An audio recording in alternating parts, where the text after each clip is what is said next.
Syedaralun, sejak belasan tahun lalu, Gede atau pasar tradisional Lungdanen yang merupakan pusat pasar Kecamatan Pesangan Sibelah Krungpiren menjadi salah satu pasar yang ramai di setiap harinya.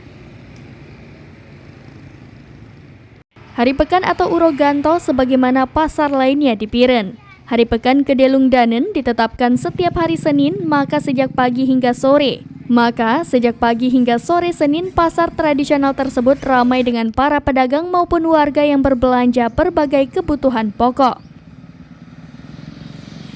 Seperti halnya pada Senin 28 November 2022, pasar yang berlokasi 10 km arah Simpang 4 Glekapai Pesangan Piren, sejak pagi para pedagang berbagai daerah berdatangan ke pasar tersebut yang menjajakan berbagai barang dagangannya, mulai dari kebutuhan dapur sampai pakaian.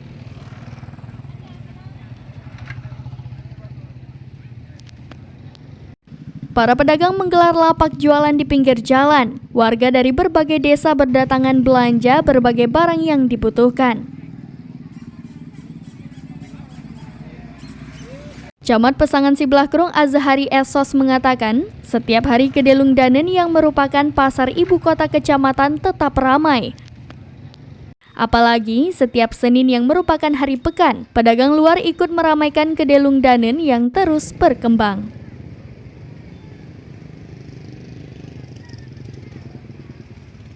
Dari Biren, Yusmadin Idris, serambinews.com.